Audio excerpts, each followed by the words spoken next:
دوسری چیز یہ ہے کہ پاکستان میں ڈیفالٹ اب نارمل نہیں ہے، پیسے آنا اب نارمل ہے۔ پاکستان پہلے دن سے ڈیفالٹ ہی تھا۔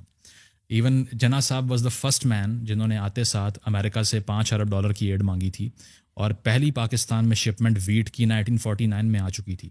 دوسرے سال سے پاکستان نے بھیک مانگنے کا آغاز کر دیا تھا، ٹھیک ہے، اور اس کے بعد میں ساری کی ساری انرجی ریاست کی امریکہ سے پیسے لینے کے چکر میں تھی۔ انہوں نے کہا کہ ہم رشیا کے اگینسٹ الائنس سائن کر دیتے ہیں، پیسے دے دیں ہمیں کسی طرح۔ ایوب خان نے بھی ساری انرجی جس پہ لگائیں، اور باہر سے پیسے آئے، وہ پیسے اکٹھے کیے، ہتھیار ڈیولپ کیے، انڈیا پہ مارچ کھول دیا۔ انگریزوں نے کہا کہ بھائی یہ کیا کر رہے ہو، ہم سے تو کہا تھا روس سے لڑنا ہے۔ تو یہ ہے کہ 65 وار میں ایک ڈاؤن فال ایسا شروع ہوا اس کے بعد سے کہ اس سے پہلے سو کال ڈیکیڈ آف ڈیولپمنٹ آپ کہتے ہیں کہ پاکستان بڑا امیر ہو رہا تھا، تو وہ باہر سے پیسے آ رہے تھے، کمانے تو آپ نے سیکھے ہی نہیں۔ انڈسٹری ساری کہاں تھی؟ ایسٹ پاکستان میں تھی۔ 71 میں وہ تو علیحدہ ہو گیا، پھر آپ کے پاس کیا بچا؟ کچھ بھی نہیں۔ تو بھٹو صاحب نے کہا اب باہر جاؤ، اب باہر جاؤ، مڈل ایسٹ میں نوکریاں کرو، ٹھیک ہے، وہاں جا کے سستی لیبر کرو اور پیسے بھیجو۔ آج تک وہی چل رہا ہے۔ تو ہم نے کبھی پیسے کمانا نہیں سیکھے، جنگوں سے فائدہ اٹھایا ہے۔ اس کی وجہ یہ ہے کہ ایک وار ڈریون کنٹری ہے۔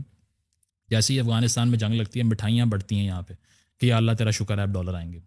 اب مسئلہ یہ ہے کہ امریکہ چلا گیا، تو ڈالر آنے کا کوئی طریقہ نہیں ہے۔ اور جب بھی پاکستان کی اکانومی میں بوم آیا، وہ باہر سے پیسہ آیا، یہاں سے کچھ ڈیولپ نہیں کیا۔ سارا اکنامک انالیسس کرنے پاکستان کے 70 سال کا، یہی ملے گا آپ کو کہ ایوب صاحب پیسے لے رہے تھے امریکہ سے، اکانومی بہتر ہو گئی، ٹیمپرریلی ہوئی، ٹھیک ہے، وہ ختم ہوا 65 وار کے بعد۔ 71 میں پاکستان علیحدہ ہو گیا۔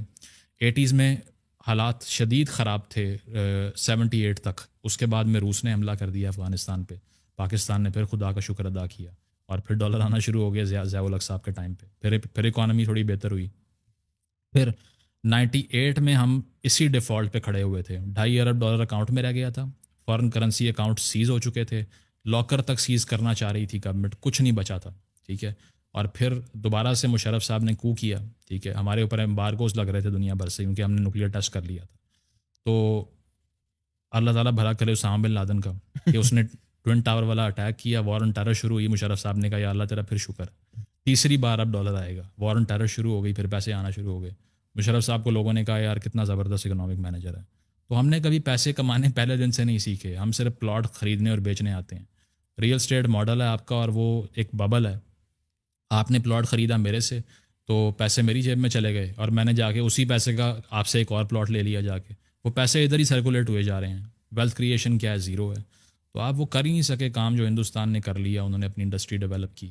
یہاں پر سب سے سکسیزفل آدمی پاکستانی ڈریم پاکستانی کون سا ہے جو ریئل اسٹیٹ میں کوئی کام کر رہا ہے؟ وہ کہتے ہیں نا the American dream, the Pakistani dream is to become Malik Riyadh.